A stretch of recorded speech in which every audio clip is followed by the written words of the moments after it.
Pencil Kings, Pencil Kings, Pencil Kings, Pencil Kings, Pencil Kings, Pencil Kings, Pencil Kings. We really do believe in our community. It's what's taken us so far. We would never have gotten this far without, taking our game to a board game store, without getting that feedback, without listening and learning how we can improve.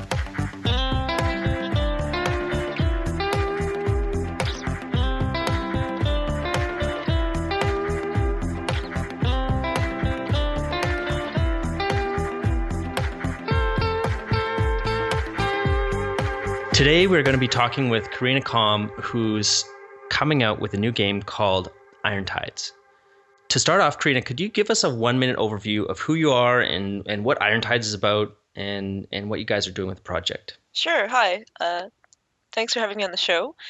So my name is Karina Kalm, and I am the co-founder and media director of Crashwave Games. I have about 6 years in the industry now.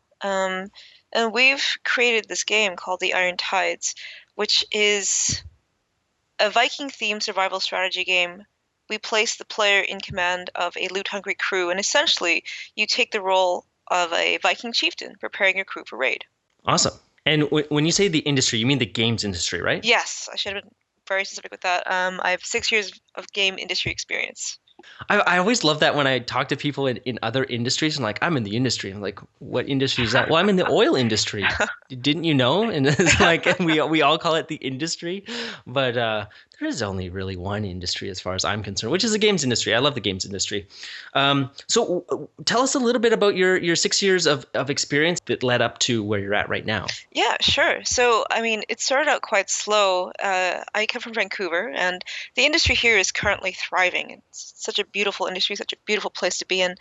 I started out as a quality assurance tester, so a small studio called Hothead Games. And we did games for Xbox Live, PSN Network when it was still kind of growing. And eventually I moved away from there and I found myself into another growing industry of social casual games. And that may sound kind of strange to people who don't work in the games industry, but social casual games are more of your mobile games or your Facebook games. When, Farmville 2, Farmville 1 were coming out, that's where I was for most of my career. And what's the state of that segment of the games industry these days? Is that still growing? I see all this stuff from Mobile Command and all this military themed stuff. I don't know if they're just targeting me because I'm a male. But is that still growing? Because it was so huge when I was just leaving the video games industry in around 2010, I would say. That sounds about right. So the Facebook industry, I personally think it's on a decline right now. And I think we're seeing a shift from Facebook into mobile. So a lot of our our Facebook users are transitioning into mobile games. And that's really interesting to me. What we see, what's left on Facebook is your military commander games, but mostly your casino games, or your cookie clicker games.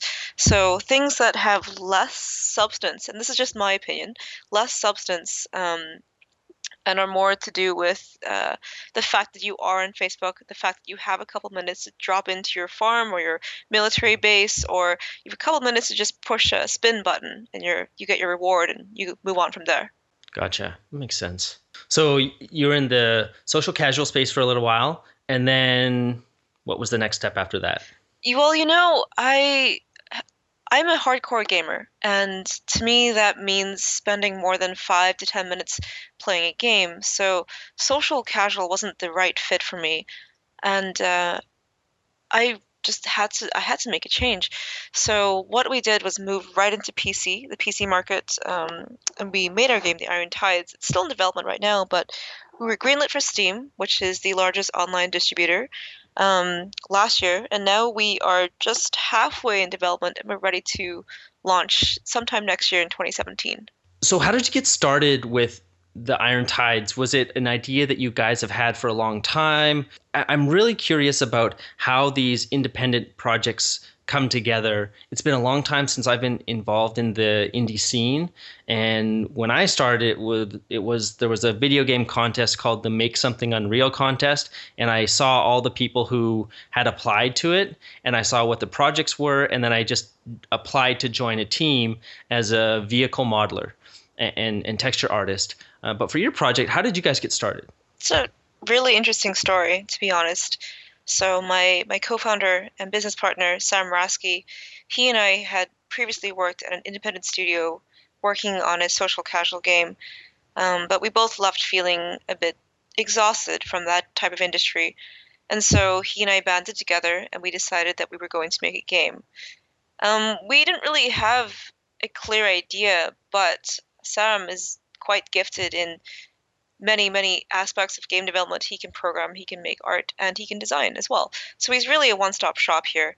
But how we started on the Iron Tides, we're both big nerds and we love to play with dice. We like board games. And so our initial step was to create a paper prototype. So what that was about a month and a half of us cutting pieces of paper out, putting them on a board, rolling dice, trying different stats out, and then eventually we moved from our basement to a board game store here in Vancouver, a local board game store, and we started testing this game with other people who like the same things as we do. From there, we realized that this is very viable. This product sticks. This game idea really carries its weight in what it means to other people to be a Viking chieftain. What does that mean? Players really responded to that, and we knew that because we had the paper prototype, it was very easy for us to pivot over into a digital landscape. That's so awesome. I've never heard of anyone doing that, but it's like just the idea of that you need to validate your idea and that you took it to the real world and got people to. What was it like the first time that you did that? Were you guys nervous or were you? Oh my goodness, we were so nervous.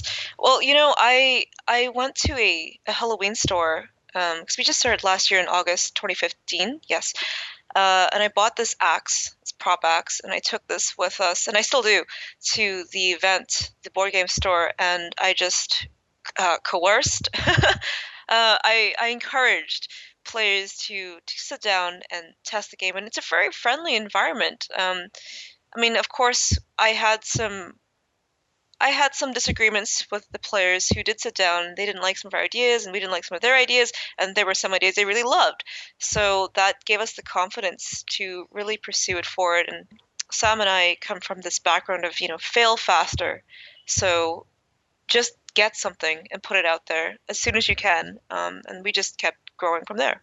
Right. So the whole process. So can you break down the timeline again for me? So the in-home paper. So you had the idea, and then how long did it take you to get that very first, very rough initial game where you sat down? And you're like, okay, roll the dice and play. Was that?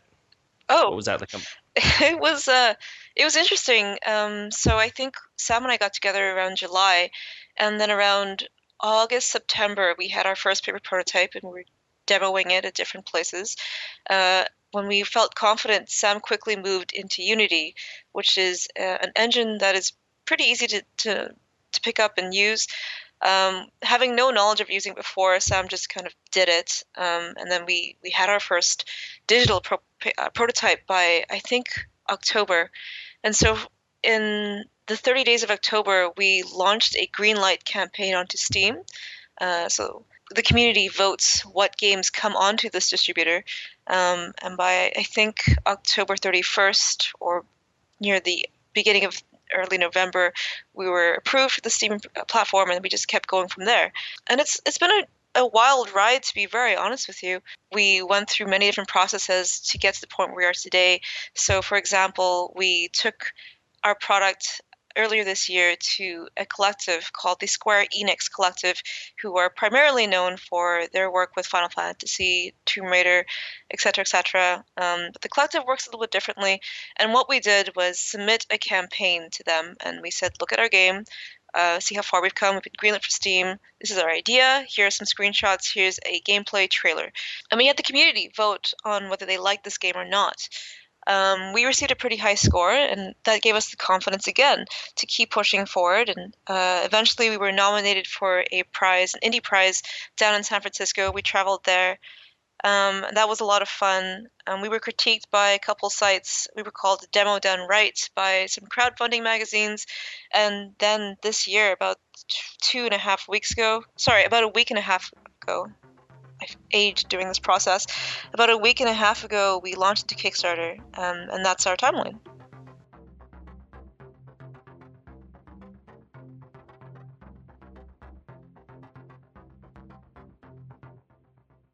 Gotcha. But I love the like how quickly you're able to just create your mock-up version. I'm not sure if that's the right terminology, but that very initial beta version that wasn't digital. Yeah. Because I see so many people trying to get it perfect on the first go, and in trying to be perfect, then you just don't ever let anyone see anything.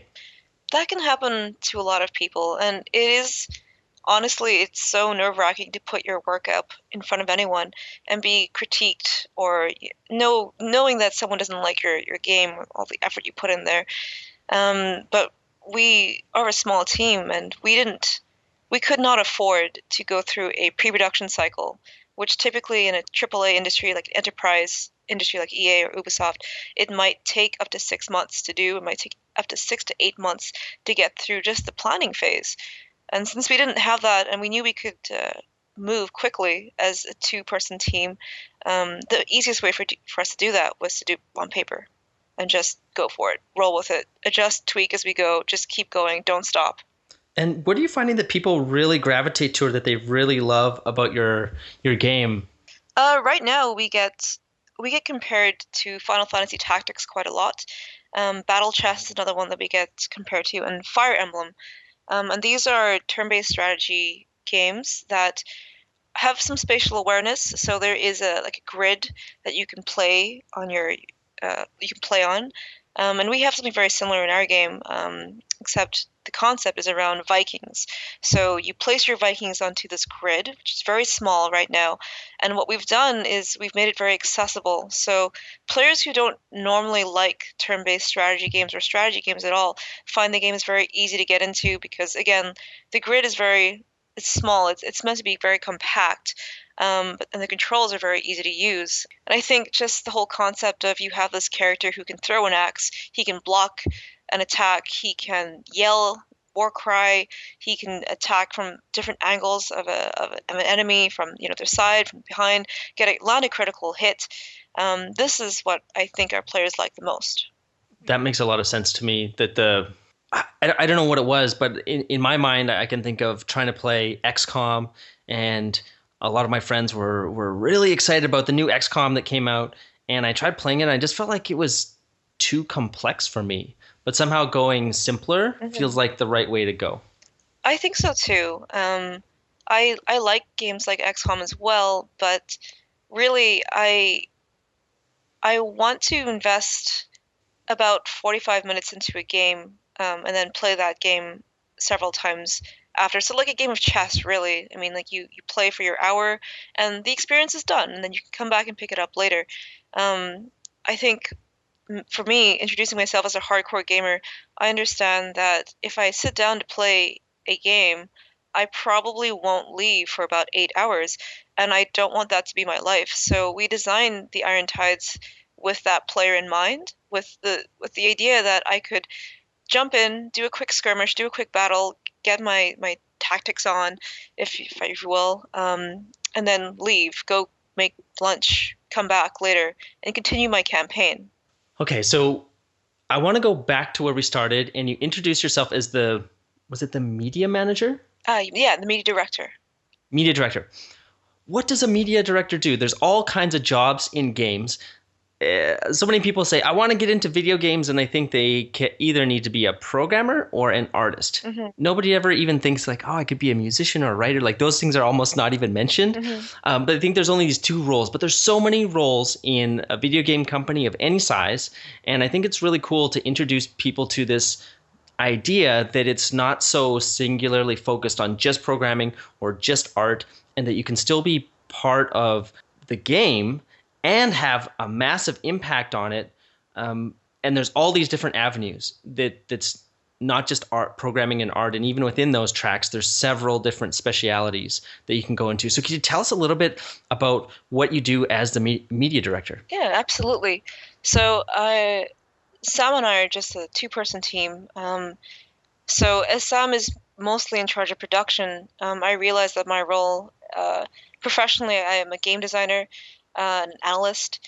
So I realized that because we don't have anything to really show off other than some game design here and there, my role was kind of not as needed as much as someone who is in charge of media. So what that would mean is while we are promoting our campaign, while we're pushing our campaign through different websites, different shows, trade shows, what a media director does is kind of assess what we need and anticipate how we can get them. So it's kind of like a producer and a development manager all in one. If there is a site that we're trying to launch our campaign onto, it's my role to get the right assets that we need, find the right people to do it, and then put it together, write about it. It's a mix of being a writer, a director, and a producer. Writer, director, producer. That sounds pretty cool.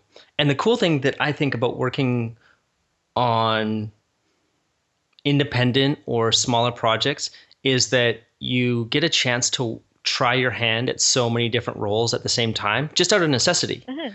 Like, whereas if your goal is to work at, let's say, Blizzard or Disney or Pixar or whatever it is, you're going to have a very specific role. Like, it's very well, or generally speaking, it's very well defined, and you're kind of in this little box. But when you're at a smaller company, then you're able to try all these different things and gain all kinds of experience. And I think it's one of the big missed opportunities for a lot of people to start at some of these smaller companies, where they can then get the experience of the whole production pipeline, see what everything is all about. And then when you go into these larger companies, it's almost like in some ways you have a leg up because you have real hands-on experience in so many different things, and your opinion is a lot more valid in that case. I incline to agree. I will preface this by saying that it's a lot of work to be stretched in so many directions, and because our specialties are so vast in general, there's nothing that we can, with confidence say, I am very good at this one thing. But you're right in the essence that we are growing in so many different ways, and it's tailored now to what we would like to do, which is, I think, the most important thing. I mean, I wouldn't have guessed that media direction is something that I would be good at, but here we are, and I'm doing it, and I genuinely enjoy it. So I feel like that sort of empowerment is something that can only really happen in a smaller indie studio like ours. And you're right, when you move into a bigger company, AAA, like again Ubisoft, EA, etc., etc., oftentimes what I hear from talent that come from that industry, they will reflect and say, I only did this one thing for 4 years of my life, and I'm really good at this one thing, but I wish I could have done this. I wish I could have grown in this area, or I hit a ceiling and there wasn't anywhere else for me to go.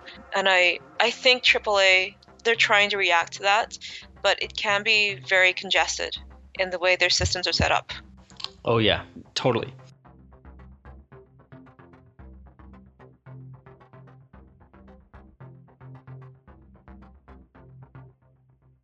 So I want to talk a little bit about, because I know by the time this episode is going out, it's going to be post Kickstarter. What kind of ways can people still support your project, or I guess in broader strokes, like any kind of creative project that is past the Kickstarter phase? Because it's like a sprint. No. Kickstarter is a sprint, but you're actually running a marathon, because when are you planning to have your game ready for people to play? We're ready to have our game to play in early access, so it's kind of like a beta by spring of 2017. If all goes to plan, that should be when we're going to launch. Other ways that people can support us, we'll still have our website open for donations or pledges, and I think we'll try to keep the early bird options available, but limited, maybe like once a weekend, et cetera, because we really do believe in our community. It's what's taken us so far. We would never have gotten this far without, taking our game to a board game store, without getting that feedback, without listening and learning how we can improve. So from middle of November-ish, when the campaign ends, until spring of next year, what are some of the other ways that people can help support your game?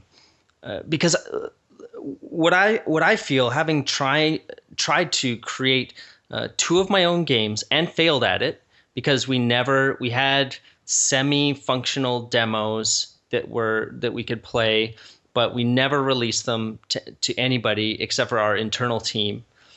I know how difficult it is and how much help you actually need. Like in our case, it would have been very helpful if we had the mentorship of somebody who knew how to take an indie game and polish it to the point where they could show a publisher. And it didn't matter what kind of publisher, but just somebody who could help us get to the finish line, because I felt like our ideas were okay. They definitely weren't earth shattering, but we needed somebody to help package all of what we had and put it together. So what are the ways that you see that through the people listening to this, maybe there's somebody that you need to be in contact with, or other things in ways that we could help support your project?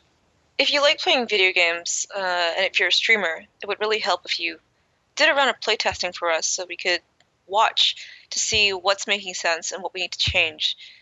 For us, it's a lot of user testing and understanding what is lost in translation. I mean, we know what's going on, but putting that into a computer, putting that in through code, and then having that translate again to someone on the other end of the world potentially. We don't know what's happening, and we need to know what's going on so that we can communicate better and effectively. If there's anyone who's a writer and wants to write blogs or posts, press edits, we'd really appreciate that. And yeah, fan art would be awesome. I would love to see what Pencil Kings has for us. I'd love to see what kind of talent there is in your community. I'd like to see how Viking you can be. Ooh. Is there a particular month of the year that's like the Viking month? Not that I'm aware of. I just know that every time I talk about Vikings, the show from the History Channel comes up a lot. So we have one guy who just shaved his head to look like a Viking, and that's pretty exciting for us. If you want to do something like that, by all means, we will be happy to promote you and all your endeavors through our own campaign, and that would be super awesome. I love this. Okay, so I want to point this out here, because I think a lot of people want to be found, and most people are trying to go at this on their own, right? So if you're an artist and you're listening to this and you want to be some kind of fantasy genre artist, which I think a lot of people do, Vikings is a perfect place, because it's can be based totally in realism, or it can be go fantasy. You've got a lot of creative freedom to do things in the Viking mythology and lore. And when you can do good work for someone else and then they can promote your work, all of a sudden you're like expanding both of your audiences at the same time, because you do amazing work, it gets featured, but now you're telling your followers that already see your work and like it about this game. And so now it's like the power of this combined is bigger than both of them if you just added them on their own. Yeah, absolutely. I 100% agree. It's like a snowball effect, and Crash Wave Games is very community driven. We're very community oriented, so we love talking to our players. We love getting messages. We love seeing what streamers come up with. It's such a joy and a pleasure to like watch.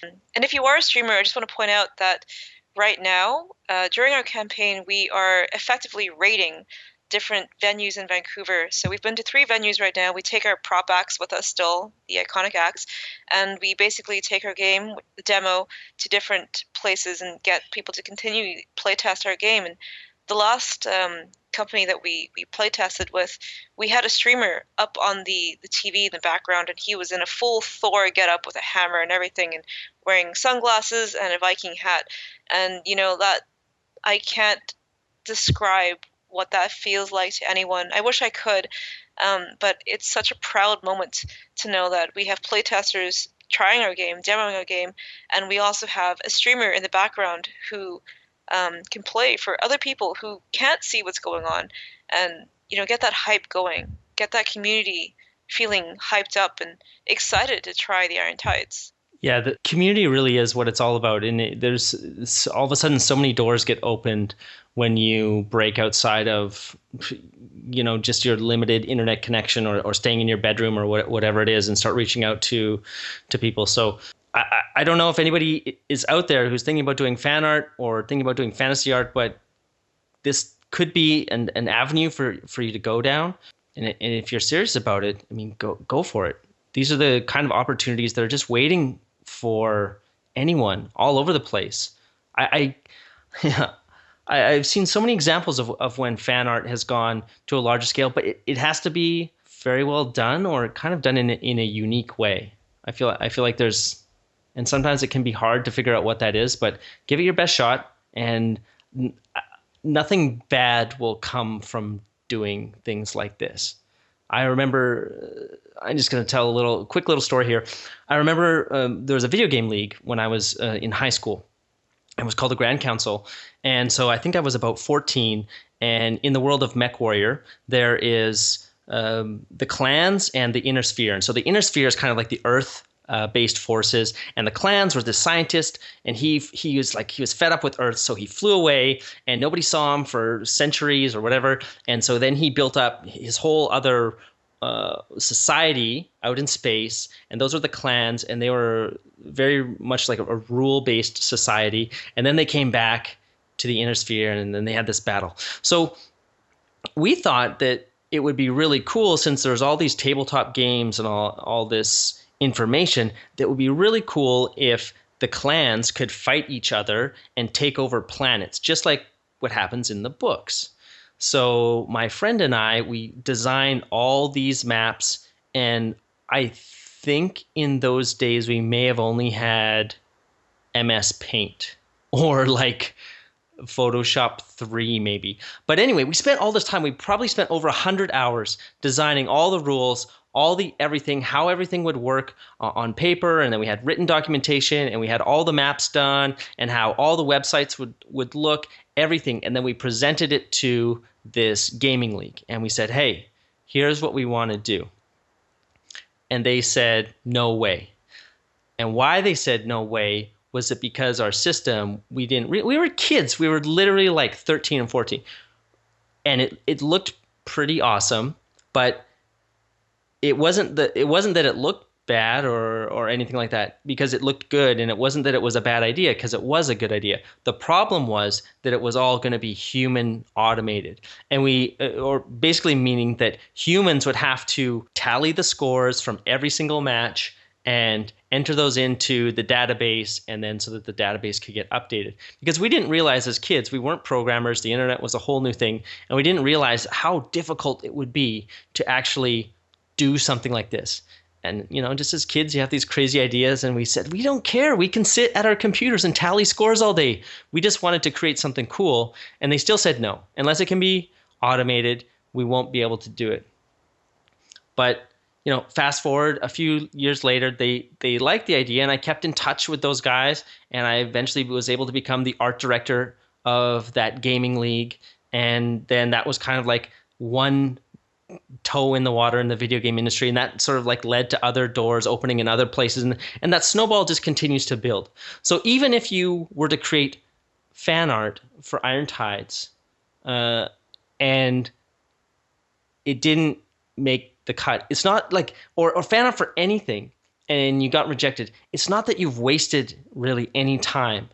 You've taken a step forward, you've put yourself out there, and as long as you're sincere, I feel that anyone that you send your work to is going to help encourage you so that your next work can be closer to the mark, or to put you in touch with some other people who are maybe also doing fan art, who you can share your experience with and come up with new pieces of fan art. There's so many opportunities, but the way that you can fail at this is just by not doing anything in the beginning and just sort of like staying in your shell. I agree, 100%. It's beautifully said. I mean, the only thing I can add to that is when Sam and I first started, we didn't know how to use Unity at all. And it took us a lot of iteration. And at first, our original digital demo was not very pretty looking, I'll admit. But it took us a long time of constantly putting ourselves out there and constantly feeling rejected. But over time, we started to pick up different tips and tricks. We talked to different artists. They gave us their advice. We learned how to do things we hadn't thought of before. And from there, we just started, like Mitch said, snowballing. So Yeah. definitely, I agree, 100%.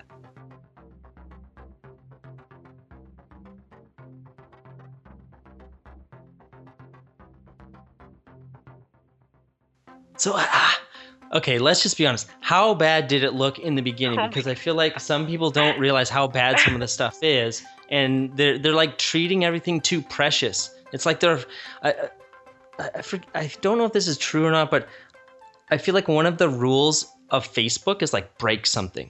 Like they encourage you to take risks, and they encourage you to push outside of the comfort zone or what's acceptable. So, and it doesn't mean like go and punch a window. That would be dumb. It means challenge the established things and just, make something new. And it's okay if it's not perfect. So can you tell us a little bit about some of those early versions? Because there's this myth, and the internet is great at holding up, the best examples of everything, and people just see the best of the best of the best. And all of a sudden, it creates a culture where it's like, oh, I'm not good enough because look at all these other people who are awesome, but they don't realize that that's not where things start. You're right. That's not where things start. It took us 12, 13 months to get to where we are. But the art style of the Iron Tides is very cartoony. It's supposed to be very stormy as well. So it's a very turbulent world. The Vikings themselves are very cute. So they're very like small. If you're into Japanese culture, I'd refer to as like chibi. So very tiny little Vikings. But that wasn't really working for us. So we started out with this tiny little Viking, and he was a low poly model.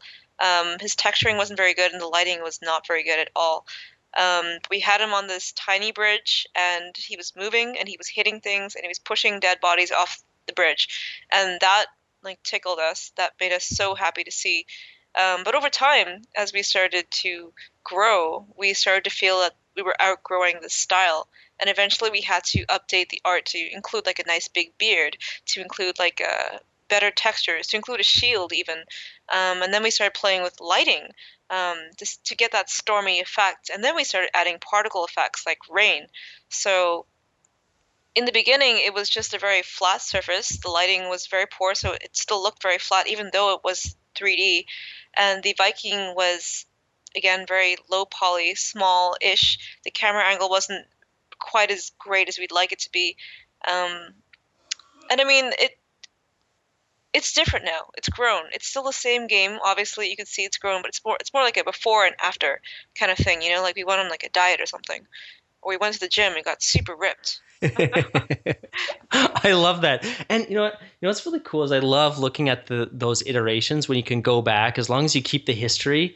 And with Pencil Kings, like seeing the evolution of the style, where when it originally started, it was this total wild style punk thing that would have loaded really slowly, because it had so many graphics and backgrounds and all this paper texture on everything.